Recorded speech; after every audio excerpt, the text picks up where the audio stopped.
Most people drift in their 20s and 30s, hoping that finances will figure itself out. And when they get to 40 years, they realize, I have not achieved much. I don't have much. When I look at my portfolio at 40 years, I'm like, I have not achieved what I wanted to achieve. The thing is, the finances will not sort themselves out. You are in charge of your finances. Every decision you make every day, every end of the month, in your 20s and in your 30s, determines how much you'll have achieved in your 40s.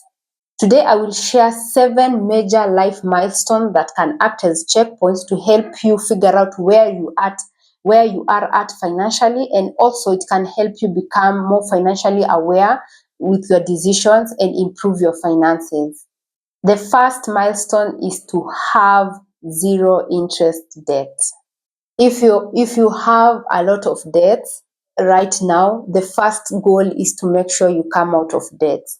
And not all debts are bad. There are debts that they are manageable. Maybe they are business debts and they are managing themselves. The business that you invested in with a loan is now able to take care of the loan and still give you interest that you can use for your personal things. If you have that kind of a loan, then that is good. But if you have lifestyle loans where you are only paying that loan from your salary and it's actually pinching you, that means that is not a good loan. So the best thing to do is increase your income. Find a way you can earn extra by having side hustle or starting a business that is not capital intensive.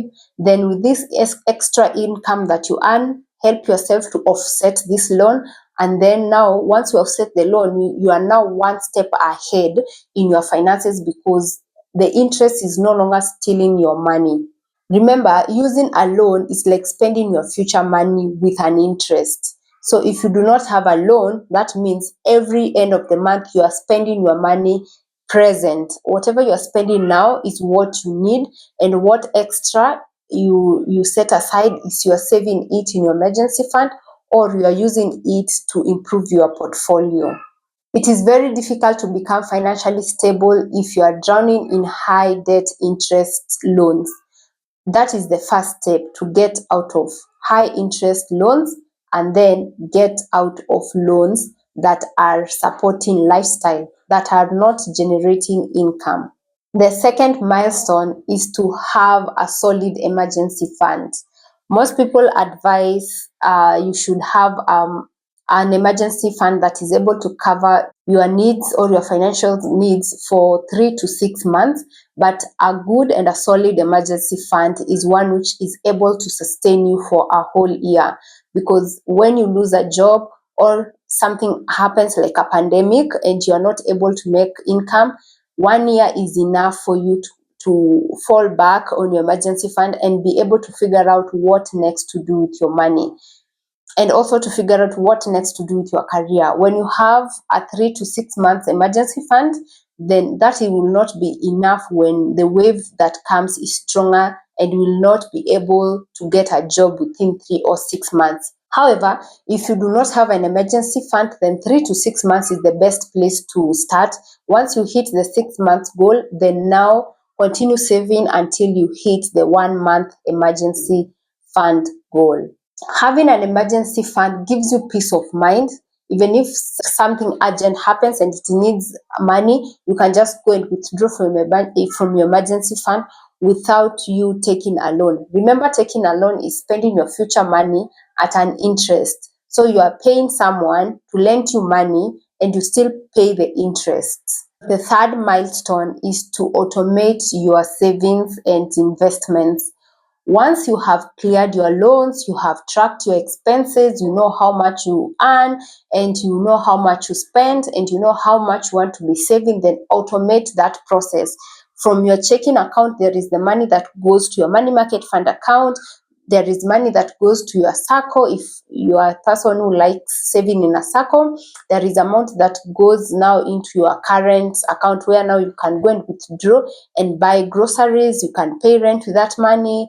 That's basically the money you survive on. When you automate your finances, then it becomes easier for you to save because We are humans. The moment you receive payments and you're not automated, you're more likely to say, let me spend this money on this item before the end of the week or before I even save. And the moment you start spending that money, trust me, you will not even save anything.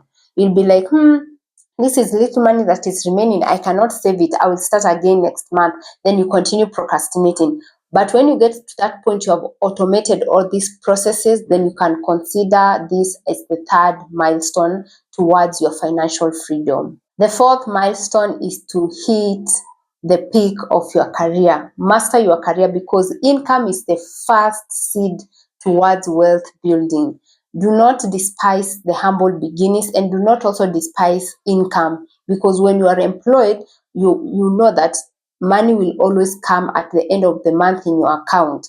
So master that career and get high paying jobs within your career so that you can increase income, that you can save more, and also invest in other side hustle that you have already started. Also, if you hate your job, then it's about time you find what you love doing and then start offering that as a service to people, or selling a product, or also looking for employment in that area that you love doing. Maybe you're in accounts and you don't like accounts, you love nursing. Don't just quit account job like that. Use that money you are earning in accounts to pay for yourself a course in nursing, and then have a smooth transition from accounts to nursing. If you're also in nursing and you don't like nursing, or you don't like medicine, maybe you like being an entrepreneur or business, then use that money to take a course to learn that skill and then have a smooth transition. Because resigning a job when you do not have a clear map of where you're going, it can cause stress, because we all need money to survive, and this stress can make you become unproductive and not be able to access better decisions in life. When you want to transition from one career to another, make sure it's a smooth transition to protect yourself from going bankrupt. If you have enjoyed watching this video up to this far, please hit that subscribe button. Help me grow as I help you understand your finances and guide you to achieve your financial goals and to make your finances better. The fifth milestone is to know how much you want to retire with and why. Figure out, why do you want to retire with 1 million shillings in your account? Will that be enough to run your expenses? Ask yourself, why do I want to retire with 5 million? Or even ask yourself, how much do I want to retire with? And then work the mathematics backwards. If you want to retire with 10 million in your retirement savings account, then work backwards from how many years you are remaining to retire. If it is 20 years, then divide that amount with 20 years so that you can know how much you need to contribute every year. And once you understand the why and the amount that you need, it acts as a guideline towards achieving that goal, as compared to saying, I just want to retire with a lot of money. What is a lot of money? You need to figure out an exact figure and say, I want to retire with an X amount of money, and this every month I will be contributing X amount of money to go to my retirement account. The sixth milestone, especially for couples, is having a shared financial dashboard. What does this mean? Having money talks and having an open financial management. You need to know, or both of you need to know where you are at financially. You need to have goals as a couple, and everyone needs to have their own individual financial goal. Then you can be having a money talk or a money talk dinner and discuss where you are at. You always have to discuss this with your partner so that you can help them achieve their goals as they also help you achieve your goals. And most importantly, to know that you are moving in the right direction, because when it comes to finances and couples, actually finances is it's in the top 3 reasons as to why people divorce. But when you put it open and you can discuss and talk about money, then it's a clear thing, and it's a way to show that you're achieving your financial goals as your partner also achieves their financial goals. And having this discussion prevents resentment and that aspect of having secrets around money, because someone will not know exactly, do you have this money or you do not have? And when also people are investing on their own, everyone is just doing their own thing, there are high chances that you are marriage or your relationship will not even last long. The seventh and the last milestone is having a no list. You need to have a list where you have already decided, I will not fall for this money trap. I will not spend my money on this. I will not spend my money on this brand. I will not spend my money eat out every day. Maybe once a month, twice a month, whichever. Just have a no list of things that you will not spend your money on. It's like you are guiding your money where to go, saying no to certain things and saying yes to things that can actually make your money grow. Having a no list helps you to focus on important things that matter, and it helps you stay on track with your financial goals. These are the 7 milestones that you need to check against your life where you are right now, and you do not need to check all of them. Once you realize that there is an area that you need improvement, then start. It's the small habits that accumulate and become better habits in the future.